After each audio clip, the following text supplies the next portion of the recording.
Assalamualaikum warahmatullahi wabarakatuh. Robi sohli sodri wa yassirli amri walul uqdata min lisani yafqahu qawli amma ba'du. Tama-tama yang saya hormati Ibu Fatimah MPD selaku dosen mata kuliah Psikologi Sastra. Kami kelompok 7 yang beranggotakan Sri Wahyu Nuliana Putri, Silika Putri Aulia, Nazilatur Rahmah, dan saya Arya Julian Fajar akan mengkaji ID, ego, dan superego dalam beberapa cerpen. Yang pertama ada cerpen Garis Batas karya Anton Kurnia yang akan dibacakan oleh Sri Wahyu Nuliana Putri. Yang kedua cerpen Jenggala Hati karya Istri Winayu yang akan dibacakan oleh Naziratur Rahmah Fitriana.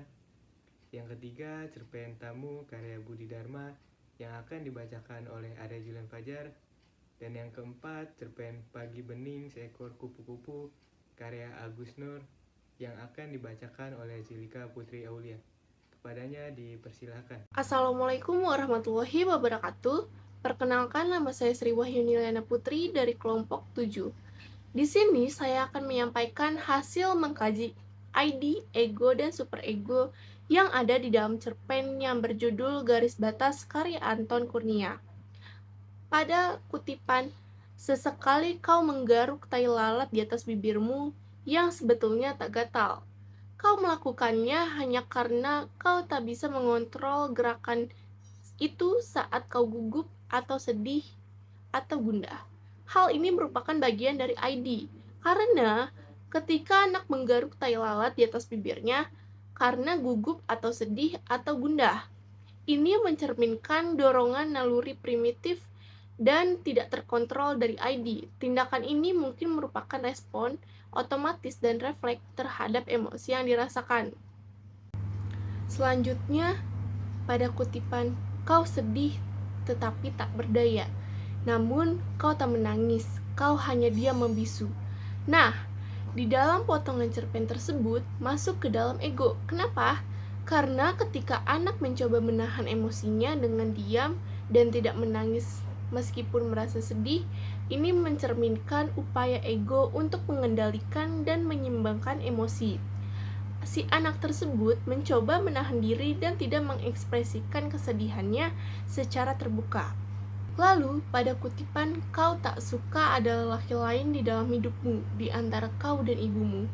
Kau tak ingin ibumu beralih dari ayahmu yang telah tiada. Ini merupakan bagian dari superego. Ketika anak merasa tidak rela ibunya menikah lagi dan tidak ingin adanya orang lain di dalam hidupnya. Nah, ini merupakan mencerminkan suara internal atau perwakilan dari superego yang mengatur norma-norma sosial dan moral.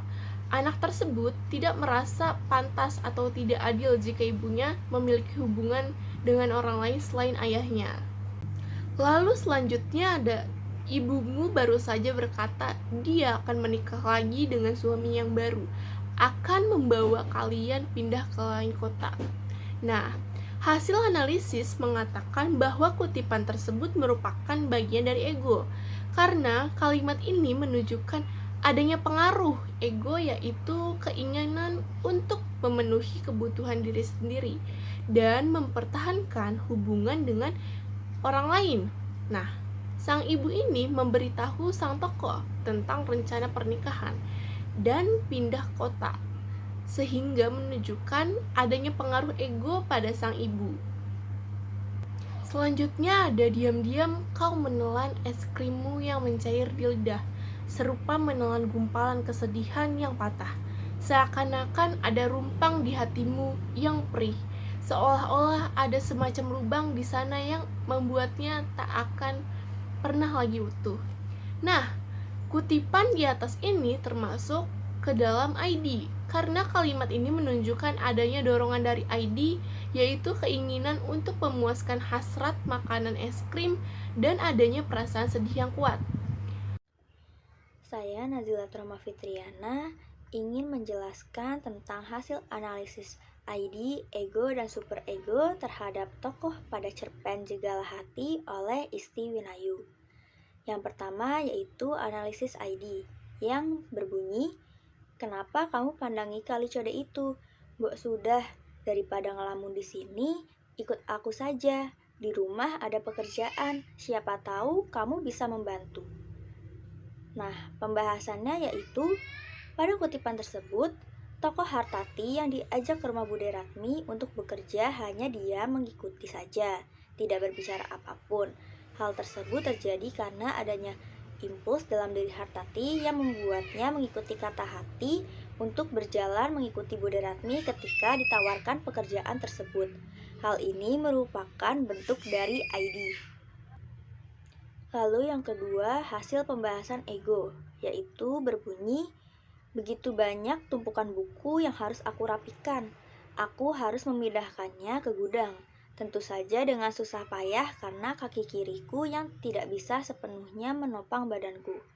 Pada kalimat tersebut, Hartati sadar dengan tugas yang diberikan oleh Bude Ratmi. Oleh karena itu, ia membereskan buku-buku yang menumpuk agar terlihat lebih rapi. Hal ini menandakan adanya ego berupa bentuk tanggung jawab yang dilakukan oleh Hartati. Analisis yang ketiga yaitu superego dengan kutipan, saya betul-betul nggak ngambil pak, uang itu upah dari Bude Ratmi, sumpah pak. Nah, pembahasan superego ini dalam kutipannya yaitu Hartati meyakini bapaknya bahwa ia tidak mencuri. Hal tersebut datang dari superego karena terdapat nilai-nilai moral baik atau buruk atas konsekuensi dari perilaku yang dijalani ketika Hartati melakukan sebuah pekerjaan. Lalu hasil analisis pembahasan yang keempat yaitu ID dengan kalimat, tanpa kusadari aku telah sampai di kampung tetangga. Kakiku yang tak beralas kan sudah lecet-lecet dan letih. Aku terduduk lemas di dekat tugu. Senja mulai tiba dan aku tidak tahu harus kemana lagi. Aku hanya bisa termangu mendengar azan maghrib dari seberang masjid.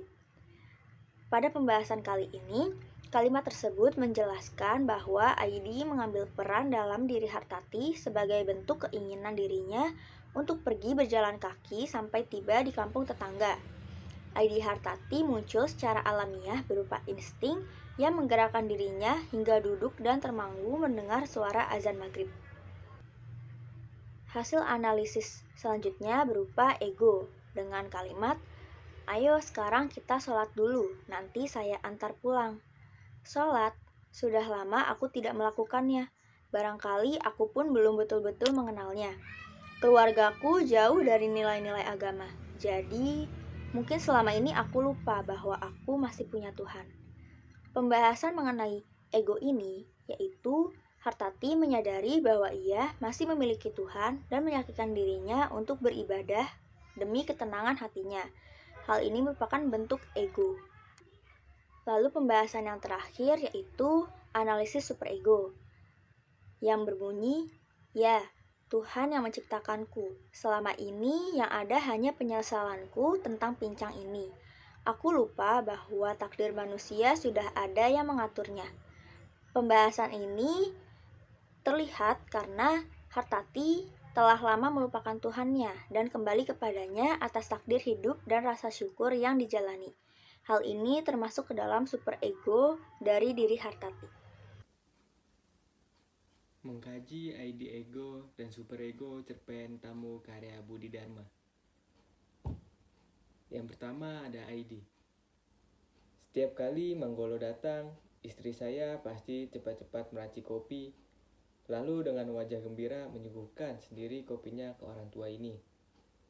Dari kutipan tersebut terlihat aspek ID pada jiwa Tini, yang terlihat bersifat ramah dan siap selalu melakukan hal yang sama berulang kali karena keinginan dan kesenangannya saat melakukan kegiatan tersebut. Tindakan tersebut didorong oleh faktor internal, yaitu perasaan Tini sendiri. Inilah yang mendorong Tini dan saya pindah ke K. Kota kecil ini yang juga mempunyai banyak sungai kecil. Kepindahan ini diawali dengan silang pendapat yang sangat keras. Karena ternyata Tini benar-benar keras kepala. Dia ingin beternak bebek dan saya tidak setuju.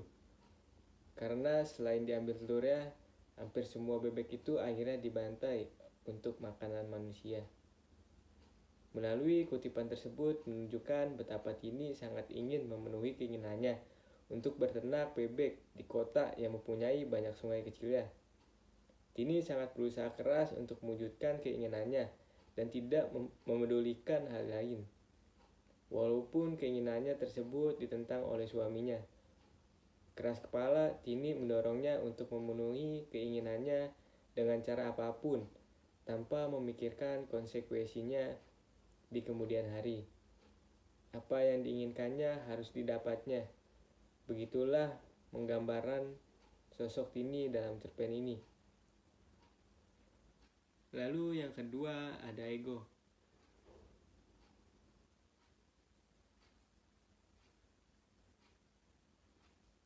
Kamu tahu mengapa sekian banyak sapi dipaksa hidup berdempet-dempetan sampai tidak bisa bergerak?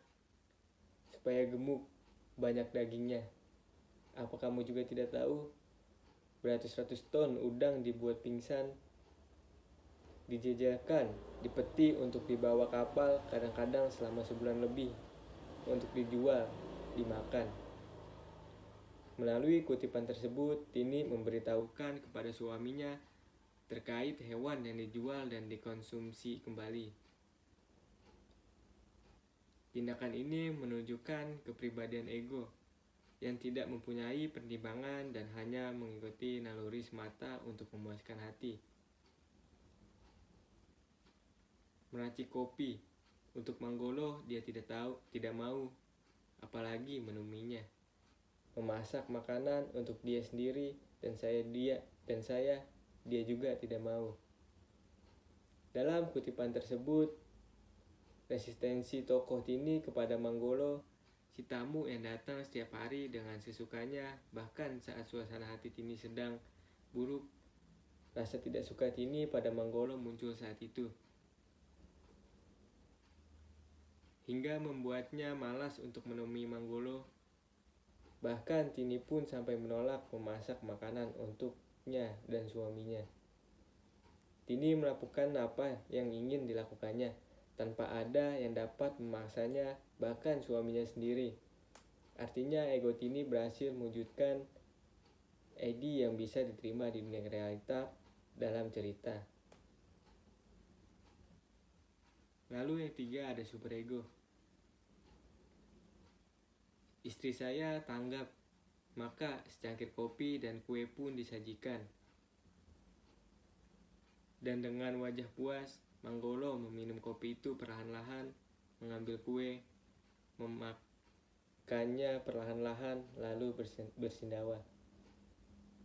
Berdasarkan kutipan tersebut menunjukkan bahwa Tini melakukan apa yang telah menjadi kebudayaan di masyarakat pada umumnya, yaitu memperlakukan tamu seperti seorang raja dan melayani dengan senang hati. Hal ini sudah diajarkan secara turun-menurun dari orang tua terdahulu. Etika Tini dalam memperlakukan tamunya dapat dikatakan baik karena sesuai dengan kebudayaan yang sudah diterapkan sejak dahulu, sesuai dengan nilai-nilai dan standar moral dalam kehidupan masyarakat sosial.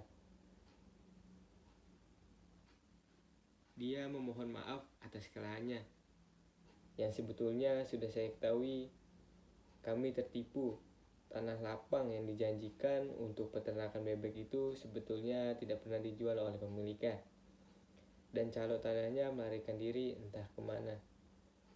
Dari kutipan tersebut bergambar bahwa Tini sadar apa yang dilakukannya salah dan ia memberanikan diri untuk meminta maaf pada suaminya. Tini menyadari bahwa ternyata keras kepalanya untuk mewujudkan keinginannya membuat diri sendirinya kesulitan.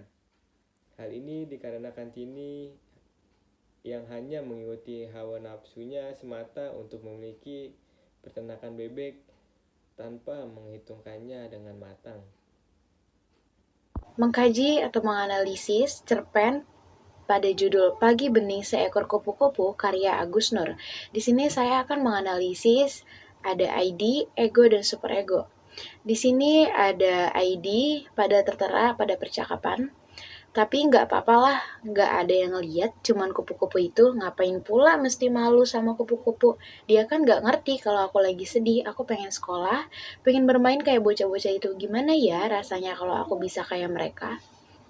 Nah, pada kutipan tersebut, aspek ID terdapat pada tokoh bocah dalam cerpen Pagi Bening Seekor Kupu-Kupu, tergambar pada keinginan si bocah untuk sekolah dan bermain seperti bocah-bocah yang bermain-main di taman tersebut. Keinginan tersebut merupakan keinginan yang wajar bagi anak-anak seusianya. Lalu pada percakapan tersebut terdapat ego. Pada percakapan, wah enak juga ya jadi kupu-kupu, benar-benar luar biasa.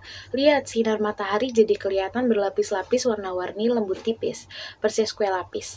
Aku juga ngelihat cahaya itu jadi benang-benang keemasan berjuntayan di sela-sela dedaunan. Pada kutipan tersebut, si bocah menandai adanya ego untuk memberikan kepuasan dalam dirinya dalam berkamuflase menjadi kupu-kupu karena ia sadar terlalu bersemangat dalam hal tersebut. Lalu selanjutnya ada super ego pada percakapan, kenapa kita tak saling sukar aja kalau begitu, kata kupu-kupu. Bocah itu menjawab, saling tukar gimana? Terus kupu-kupu pun menjawab, aku jadi kamu dan kamu jadi aku. Pada kutipan tersebut terdapat sebuah super ego, ia mempertimbangkan apakah ia akan menerima tawaran kupu-kupu untuk bertukar tubuh dengannya atau tidak. Ia membayangkan sejenak betapa senangnya menjadi seekor kupu-kupu yang dapat terbang dan bermain dengan bebas dengan sayap indahnya. Yang selanjutnya ada ID, pada percakapan iya dong, pasti senang bisa terbang kayak kamu. Asal tahu aja, aku tuh sebenarnya sering berkhayal bisa berubah jadi kupu-kupu. Pada kalimat tersebut, ID muncul dari alam bawah sadar dan membuat kita memiliki perasaan bahwa akan muncul rasa sedih dan kegembiraan mendalam seolah ingin menangis. Selanjutnya ada super ego pada percakapan bagaimana kupu-kupu itu bertanya, bagaimana apa? Jadi nggak kita saling tukar sebentar juga nggak apa-apa, yang penting kamu bisa merasakan bagaimana rasanya menjadi kupu-kupu. Gimana? Pada kalimat tersebut, bocah pun membayangkan senang dapat terbang dan bermain dengan bebas dengan sayap indahnya. Si bocah pun menerima tawaran yang diusulkan oleh kupu-kupu kepadanya. Lalu selanjutnya ada hasil analisis dari ID pada percakapan. Kalau aja aku bebas main di sini, wah senang banget dong. Aku bisa lari kenceng sepuasnya, loncat-loncat kejar-kejar kupu-kupu. Enggak, aku enggak mau nangkepin kupu-kupu. Aku cuma mau main kejar-kejaran sama kupu-kupu. Soalnya aku paling seneng kupu-kupu. Aku sering menghayal aku jadi kupu-kupu pasti asyik banget. Dalam kutipan tersebut dijelaskan ia ingin tahu bagaimana rasanya dapat bermain dengan bebas dan sepuasnya di taman tersebut. Menjalani hari-hari sebagaimana yang ia lalui, bocah-bocah yang ia perhatikan di taman tersebut. Ia ingin terlepas dari keadaan yang sedang ia lalui, hidup dengan berbagai kesengsaraan. Di usianya yang dini, ia bekerja keras menjadi buruh, mengamen, dan menjadi sasaran layangan tangan kanan ayahnya ketika ia pulang tanpa membawa uang.